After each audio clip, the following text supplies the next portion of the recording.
जय माता दी, राधे राधे। आइए सुनते हैं दुर्गा सप्तशती का 11वां अध्याय, देवताओं का देवी की स्तुति करना और देवी का देवताओं को वरदान देना।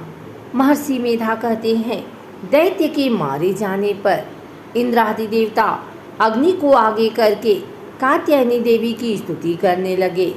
उस समय अभीष्ट की प्राप्ति के कारण उनके मुख खिले हुए थे।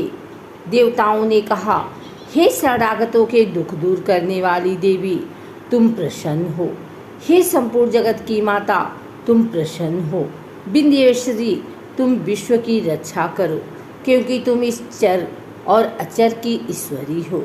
हे देवी, संपूर्ण जगत की आधार रूप हो, क्योंकि तुम पृथ्वी रूप में भी स्थित हो और अत्यंत पराक्रम वाली देवी हो। तुम विष्णु की शक्ति हो और विश्व की बीज परम माया हो, और तुमने ही संपूर्ण जगत को मोहित कर रखा है। तुम्हारे प्रसन्न होने पर ही यह पृथ्वी मोक्ष को प्राप्त होती है। हे देवी, संपूर्ण विद्याएं तुम्हारे ही भिन्न भिन्न स्वरूप हैं। इस जगत में जितनी स्त्रियां हैं वह सब तुम्हारी ही मूर्तियां हैं। एकमात्र तुमने ही इस जगत को व्याप्त कर रखा है। तुम्हारी स्तुति किस प्रकार हो सकती है, क्योंकि तुम परम बुद्धि रूप हो और संपूर्ण प्राणी रूप, स्वर और मुक्ति देने वाली हो। अतः इसी रूप में तुम्हारी स्तुति की गई है। तुम्हारी स्तुति के लिए इससे बढ़कर और क्या युक्तियाँ हो सकती हैं। संपूर्ण जनों के हृदय में बुद्धि रूप होकर निवास करने वाली, स्वर्ग तथा मोक्ष प्रदान करने वाली, हे नारायणी देवी, तुमको नमस्कार है। कलाकाष्ठा आदि रूप से अवस्थाओं को परिवर्तन की ओर ले जाने वाली तथा प्राणियों का अंत करने वाली नारायणी, तुमको नमस्कार है। हे नारायणी, संपूर्ण मंगलों के मंगल रूप वाली, हे शिवे, हे संपूर्ण प्रयोजनों को सिद्ध करने वाली, हे शरणागत वत्सला, 3 नेत्रों वाली गौरी, तुमको नमस्कार है। सृष्टि, स्थिति तथा संहारों की शक्तिभूता सनातनी देवी, गुणों का आधार तथा सर्वसुखमयी नारायणी, तुमको नमस्कार है। हे शरण में आए हुए शरणागतों, दीन दुखियों की रक्षा में तत्पर, संपूर्ण पीड़ाओं को हरने वाली, हे नारायणी, तुमको नमस्कार है। हे नारायणी, तुम ब्रह्माणी का रूप धारण करके हंसों से जुते हुए विमान पर बैठती हो तथा कुश से अभिमंत्रित जल छिड़कती रहती हो, तुम्हें नमस्कार है। महेश्वरी रूप से त्रिशूल, चंद्रमा और सर्पों को धारण करने वाली, हे महावृषभ वाहन वाली नारायणी, तुम्हें नमस्कार है। मोरों तथा मुक्तों से घिरी रहने वाली, महाशक्ति को धारण करने वाली, हे कौमारी रूप धारणी निष्पाप नारायणी, तुम्हें नमस्कार है। हे शंख, चक्र, गदा, फर, शांग, धनुष रूप आयुधों को धारण करने वाली वैष्णवी शक्ति रूपा नारायणी, तुम सब पर प्रसन्न हो, तुम्हें नमस्कार है। हे दांतों पर पृथ्वी धारण करने वाली वराह रूपिणी कल्याणमयी नारायणी, तुम्हें नमस्कार है। हे उग्र नरसिंह रूप के दैत्यों को मारने वाली, त्रिभुवन की रक्षा में संलग्न रहने वाली नारायणी, तुम्हें नमस्कार है। हे मस्तक पर किरीट और हाथ में महावज्र धारण करने वाली, सहस्त्र नेत्रों के कारण उज्ज्वल, वृत्तासुर के प्राण हरने वाली इंद्रिय शक्ति, हे नारायणी, तुम्हें नमस्कार है। हे शिवदूती स्वरूप से दैत्यों के महामत को नष्ट करने वाली, हे घोर रूप वाली, हे महाशब्द वाली, हे नारायणी, तुम्हें नमस्कार है। दाढ़ों के कारण विकराल मुख वाली, मुंडमाला से विभूषित मुंडमर्दनी चामुंडा रूपा नारायणी, तुम्हें नमस्कार है। हे लक्ष्मी, लज्जा, महाविद्या, श्रद्धा, पुष्टि, श्रद्धा, ध्रुवा, महारात्रि तथा महाविद्या रूपा नारायणी, तुमको नमस्कार है। हे मेधा, सरस्वती, सर्वोत्कृष्ट ऐश्वर्य रूपिणी पार्वती, महाकाली, नियंता तथा इस रूपिणी नारायणी, तुम्हें नमस्कार है। हे सर्वस्वरूप सर्वेश्वरी, सर्वशक्ति युक्त देवी, हमारी भय से रक्षा करो। तुम्हें नमस्कार है, हे कात्यायनी, तीनों नेत्रों से भूषित, यह तेरा सौम्य मुख सब तरह के डरों से हमारी रक्षा करें। तुम्हें नमस्कार है।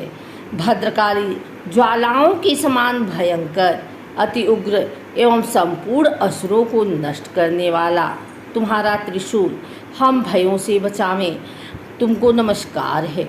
हे देवी, जो अपने शब्द से इस जगत को पूरित करके दैत्यों के तेज को नष्ट करता है, वह आपका घंटा इस प्रकार हमारी रक्षा करे जैसे कि माता अपने पुत्रों की रक्षा करती है।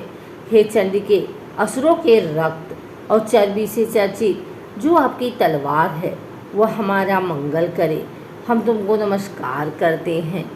हे देवी, तुम जब प्रसन्न होती हो तो संपूर्ण रोगों को नष्ट कर देती हो, और जब रुष्ट हो जाती हो तो संपूर्ण वांछित कामनाओं को नष्ट कर देती हो। और जो मनुष्य तुम्हारी शरण में जाते हैं उन पर कभी विपत्ति नहीं आती, बल्कि तुम्हारी शरण में गए हुए मनुष्य दूसरों को आश्रय देने योग्य हो जाते हैं। अनेक रूपों से बहुत प्रकार की मूर्तियों को धारण करके इन धर्मद्रोही असुरों का तुमने संहार किया है। वह तुम्हारे सिवा कौन कर सकता था। चतुर्दश विद्याएं, 60 शास्त्र और चारों वेद तुम्हारे ही प्रकाश से प्रकाशित हैं। उनमें तुम्हारा ही वर्णन है।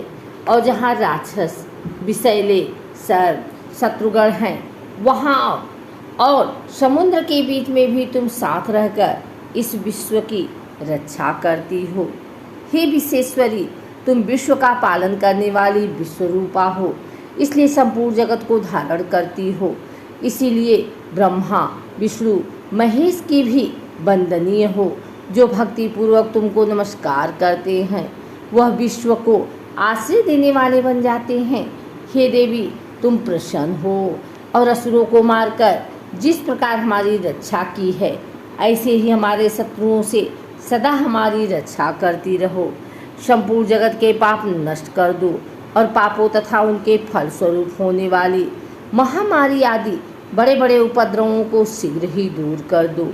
विश्व की पीड़ा को हरने वाली देवी, शरण में पड़े हुए पर प्रसन्न हो। त्रिलोकी निवासियों की पूजनीय परमेश्वरी, हम लोगों को वरदान दो। देवी ने कहा, हे देवताओं, मैं तुमको वर देने को तैयार हूँ। आपकी जैसी इच्छा हो वैसा वर मांग लो, मैं तुमको दूंगी। देवताओं ने कहा, हे सर्वेश्वरी, त्रिलोकी की निवासियों की समस्त पीड़ाओं को तुम इसी प्रकार हरती रहो और हमारे शत्रुओं की इसी प्रकार नष्ट करती रहो। देवी ने कहा, वह वैवस्वत मनवंतर के 28वें युग में 2 और महाअसुर शुंभ और निशुंभ उत्पन्न होंगे। उस समय मैं नंदगोप के घर से, यशोदा के गर्भ से उत्पन्न होकर विंध्याचल पर्वत पर शुंभ और निशुंभ का संहार करूंगी। फिर अत्यंत भयंकर रूप से पृथ्वी पर अवतीर्ण होकर मैं वैप्रचित नामक दानवों का नाश करूंगी। उन भयंकर महाअसुरों को भक्षण करते समय मेरे दांत अनार पुष्प के समान लाल होंगे। इसके पश्चात स्वर्ग में देवता और पृथ्वी पर मनुष्य मेरी स्तुति करते हुए मुझे रक्तदंतिका कहेंगे। फिर जब 100 वर्षों तक वर्षा न होगी तो मैं ऋषियों की स्तुति करने पर आयोनिज नाम से प्रकट होंगी और अपने 100 नेत्रों से ऋषियों की ओर देखूंगी। अतः मनुष्य शताक्षी नाम से मेरा कीर्तन करेंगे। उसी समय मैं अपने शरीर से उत्पन्न हुए प्राणों की रक्षा करने वाले शाकों द्वारा सब प्राणियों का पालन करूंगी और तब इस पृथ्वी पर शाकंभरी के नाम से विख्यात होंगी। और इसी अवतार में मैं दुर्ग नामक महाअसुर का वध करूंगी और इससे मैं दुर्गा देवी के नाम से प्रसिद्ध होंगी। इसके पश्चात जब मैं भयानक रूप धारण करके हिमालय निवासी ऋषियों महर्षियों की रक्षा करूंगी, तब भीमा देवी के नाम से मेरी ख्याति होगी। और जब फिर अरुण नामक असुर तीनों लोगों को पीड़ित करेगा, तब मैं असंख्य भ्रमरों का रूप धारण करके उस महादैत्य का वध करूंगी। तब स्वर्ग में देवता और मृत्युलोक में मनुष्य मेरी स्तुति करते हुए मुझे भ्रामरी नाम से पुकारेंगे। इस प्रकार जब जब पृथ्वी राक्षसों से पीड़ित होगी तब तब मैं अवतरित होकर शत्रुओं का नाश करूंगी।